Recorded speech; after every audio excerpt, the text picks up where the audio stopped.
السلام علیکم۔ FS info سے فیصل شاہین۔ بنگلہ دیش کے قیام کے 51 برس جب کراچی کی بندرگاہ انڈین میزائل بوٹس کے حملوں کا نشانہ بنی۔ ریحان فضل اور زبیر اعظم کی رپورٹ ہے بی بی سی نیوز سے، جو کہ 29 منٹ قبل جو ہے وہ ملی ہے۔ 4 دسمبر 1971 کی رات تقریباً 8:10 پر کراچی کے قریب موجود ایک ریڈار نے سمندر میں تیز رفتار حرکت کی نشاندہی کی، جو اس وقت ساحل سے میلوں دور جنوب کی طرف تھی۔ اگلے 20 منٹ میں ایسی مزید رپورٹس موصول ہونے کے بعد پاکستانی نیول ہیڈ کوارٹر کی جانب سے رات 9:58 پر سمندر میں موجود پاکستانی جنگی جہازوں کو خبردار کیا گیا تھا کہ یہ دشمن کے بحری جنگی جہاز ہو سکتے ہیں، لیکن اس وقت تک بہت تاخیر ہو چکی تھی۔ کراچی سے 50 میل دور موجود پاکستانی بحری جنگی جہاز PNS خیبر نے بھی ریڈار کی اسکرین پر تیز رفتاری سے حرکت کرتے ہوئے ان چھوٹے چھوٹے نقطوں کی نشاندہی کے بعد ان کی جانب رخ کر لیا تھا کہ اچانک جہاز کے بوائلر روم میں پہلا میزائل دھماکہ ہوا۔ خیبر کے عملے کو لگا کہ یہ انڈین فضائی حملہ ہے جس نے اینٹی ایئر کرافٹ گنز کا استعمال شروع کر دیا، لیکن تھوڑی دیر بعد ایک اور میزائل لگنے کے بعد چند ہی منٹوں میں PNS خیبر اپنے عملے سمیت سمندر میں ڈوب گیا۔ کراچی پر پاکستان اور انڈیا کے درمیان باضابطہ طور پر 1971 کی جنگ چھڑ جانے کے بعد انڈین نیوی کی تیز رفتار میزائل بوٹس کا حملہ شروع ہو چکا تھا۔ پاکستان کی نیوی جنگ لڑنے کی پوزیشن میں نہیں تھی۔ کراچی پر انڈین نیوی کے حملے کی تفصیل میں جاننے سے پہلے اس کا پس منظر جاننا ضروری ہے، جو 1965 کی جنگ سے شروع ہوتا ہے۔ پاکستان اور انڈیا کے درمیان اس جنگ کے دوران انڈیا نیوی تقریباً غیر فعال رہی، جبکہ پاکستان نیوی نے نہ ہی صرف انڈین شہر دوار کا پر حملہ کیا بلکہ اپنی آبدوز غازی کے ذریعے انڈین نیوی کو بمبئی تک محدود کر دیا تھا۔ اس بحری جنگ کے نتائج انڈین نیوی کے لیے کافی خفت کا باعث تھے اور انڈین حکومت نے 1965 کی جنگ سے سبق حاصل کرتے ہوئے بڑے پیمانے پر نیوی کو بہتر اور مضبوط بنانے پر کام شروع کر دیا تھا۔ دوسری جانب پاکستان کی نیوی کے ساتھ بالکل الٹ معاملہ ہوا تھا۔ وہ معاملہ کیا تھا؟ وہی نیوی جو 1965 کی جنگ میں انڈین نیوی سے بہتر پوزیشن میں تھی، 1971 تک ایسے حالات میں تھی کہ انڈین نیوی کو بھی اس کی کمزوریوں کا علم ہو چکا تھا۔ انڈین نے نہ صرف نئی آبدوزیں خریدی بلکہ سوویت یونین سے تیز رفتار میزائل بوٹس بھی حاصل کیے، جنہیں بعد میں کراچی کی بندرگاہ پر حملے کے لیے استعمال بھی کیا گیا تھا۔ اب دلچسپ بات یہ ہے کہ اوسا کلاس کی تیز رفتار سوویت میزائل بوٹس کی آفر پاکستان نیوی کو بھی دی گئی تھی، جب پاکستان امریکی پابندیوں کے بعد سوویت یونین سے قریب ہونے کی کوشش کر رہا تھا، لیکن یہ سودا نہیں ہو سکا تھا۔ کیا یہ کشتیاں دفاع کی بجائے حملے کے لیے استعمال ہو سکتی ہیں؟ دوسری جانب انڈین نیوی نے سوویت یونین سے میزائل بوٹس خرید لی، جن کا بنیادی مقصد انڈین بندرگاہوں کا دفاع تھا، لیکن جب انڈیا بحریہ کے اہلکار سوویت یونین میں ٹریننگ کر رہے تھے تو انڈین نیوی کے کیپٹن نیر نے اپنی ٹیم سے پوچھا کیا یہ میزائل بوٹس دفاع کی بجائے حملے میں استعمال ہو سکتی ہیں؟ تو میجر جنرل ایان کارڈوز نے اپنی کتاب 1971 stories of the great and glory from India Pakistan war میں لکھا، میجر جنرل ایان کارڈوزو نے اپنی کتاب 1971 stories of great and glory from India Pakistan war میں لکھا کہ یہ کشتیاں تیز رفتار تو تھیں، لیکن یہ کھلے سمندر میں طویل فاصلے تک سفر کرنے کے لیے ڈیزائن نہیں کی گئی تھیں۔ تیز رفتاری کی وجہ سے بہت زیادہ ایندھن لیتی تھیں اور کسی بھی حالت میں 50 نیٹیکل میل سے بھی آگے نہیں جا سکتی تھی۔ اس کے علاوہ یہ کم اونچی کشتیاں تھیں جن کی وجہ سمندر کی اونچی لہریں ان کے اوپر سے گزر سکتی تھیں۔ ان میزائل کشتیوں کے جارحانہ استعمال کے بارے میں انڈین بحریہ کے منتخب افسران کے درمیان مشاورت ہوئی اور 8 میزائل بوٹس کو بحریہ کے جہازوں کے ذریعے کولکتہ سے ممبئی تک پہنچایا گیا تھا۔ ان میزائل کشتیوں سے دور دراز کے اہداف کو تباہ کرنے کے لیے کئی مشقیں کی گئی تھیں۔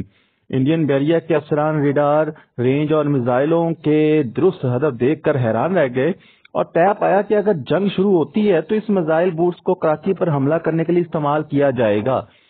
جنگ سے قبل انڈین نیوی کے سربراہ ایڈمرل ایس ایم نندا اپنی کیریئر کا آغاز کراچی سے ہی کیا تھا، جس کی وجہ سے انہیں کراچی کی بندرگاہ کی ترتیب اور نظام کا مکمل اندازہ ہے۔ انہوں نے برملا اس بات کا اظہار بھی کیا ہے کہ اگر انہیں موقع ملا تو وہ کراچی کی بندرگاہ پر حملے سے نہیں چکیں گے۔ جب کراچی جانے والا انڈین بحری بیڑا پاکستانی آبدوزوں کے قریب سے گزر گیا تو کیا ہوا تھا؟ اس وقت پاکستان نیوی کی آبدوز ہنگور کے کمانڈر جنگ چھڑنے سے پہلے ہی کراچی سے روانہ ہو چکے تھے۔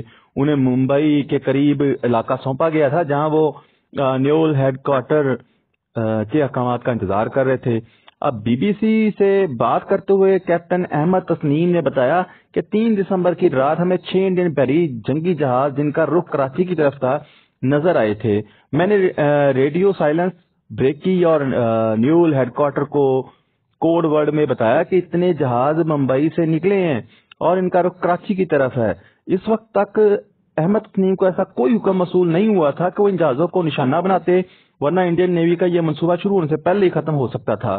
ان کا خدشہ درست تھا کیونکہ یہ بحری جہاز انڈین نیوی کے اس مغربی فلیٹ کا حصہ تھے جس کراچی کی بندرگاہ پر حملے کا مشن سونپا گیا تھا، اور اس وقت ممبئی سے اوکھا پورٹ کی جانب روانہ ہوئے تھے۔ وہ کراچی کی بندرگاہ پر حملے کے لیے اپنایا جانے والا راستہ آپ کو جو ہے لانست پبلیکیشن کی طرف سے آپ کو اسکرین پر نظر آ رہا ہے کہ پاکستانی جہاز کو لگا انڈین فضائیہ نے حملہ کر دیا ہے۔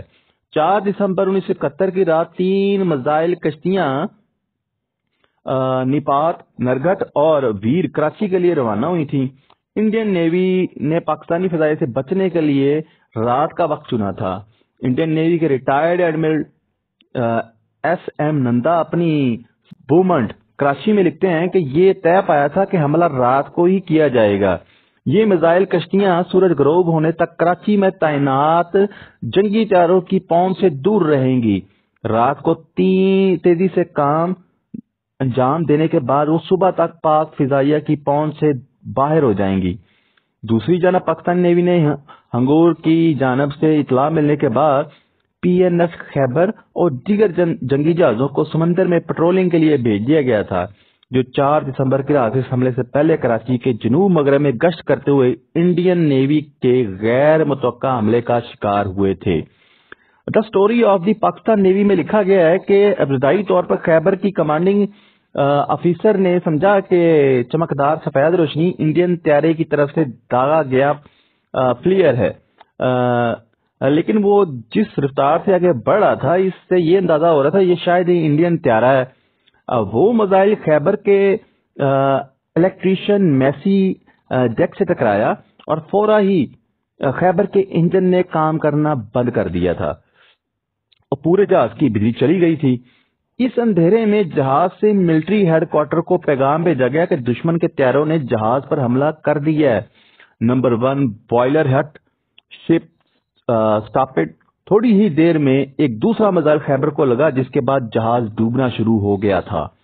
مائن سویپر پی این ایس محافظ نے ڈوبتے ہوئے خیبر کے عملے کی مدد کی کوشش کی تو انڈین نیوی کے میزائل بوٹ ویر نے 11:20 پر اس پر بھی میزائل داغا جس سے پی این ایس محافظ بھی تباہ ہو گیا۔